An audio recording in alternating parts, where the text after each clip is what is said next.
The remaking of Democratic presidential nominee Kamala Harris continues at pace, with spin doctors recasting her obvious weaknesses as strengths. Yes, her nonsensical word salads are an ability to communicate with everyday people, and her hyena-like cackle is the spreading of joy.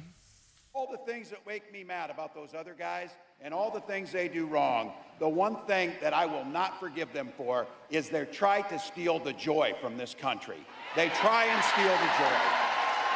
But you know what? You know what? Our next president brings the joy. She emanates the joy.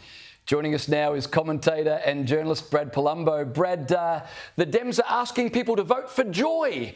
Can you vote for an emotion? I don't know. Did he just fall out of a coconut tree? Because when I think of the Biden-Harris administration, I think of overseas conflicts. I think of crushing inflation.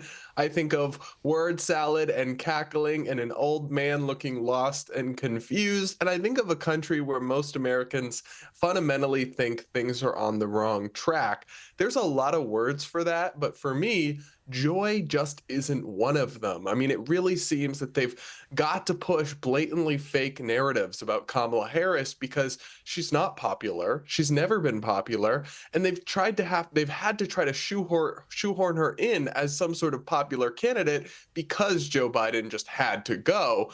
But even the writers at the New York Times ranked her as one of the least electable alternatives to Biden back months ago before she was the nominee. And now they want to pretend that that was never true, but she still has all the same vulnerabilities and weaknesses, and the gaslighting is going to fall flat with the American people. We do have eyes and they still work. Yeah, exactly. We still understand. Now, look, Brad, I've got to ask you, what on earth is going on at MSNBC? I can't keep up with their on-air lunatics. Have a listen to political analyst Molly Jong-Fast's fascinating description of Kamala Harris. Yeah, I think it's a really good campaign and people really like her. She's gotten to be a really gifted Obama-level orator. And, she was very much underestimated by the mainstream media. A really gifted Obama-level orator. Look, Brad, has Molly been burdened by what has been? We've got another one who just fell out of a coconut tree. I mean, look.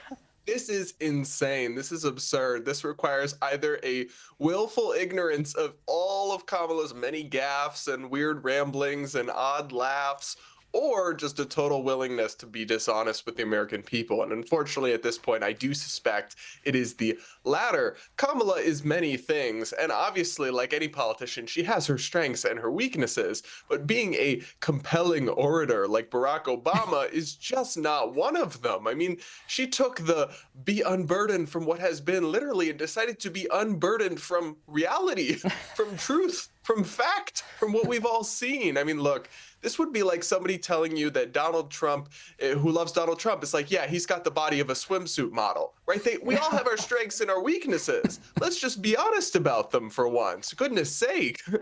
Yeah, Brad, I wish you hadn't used that metaphor. You've put an image in our minds now that we really don't want.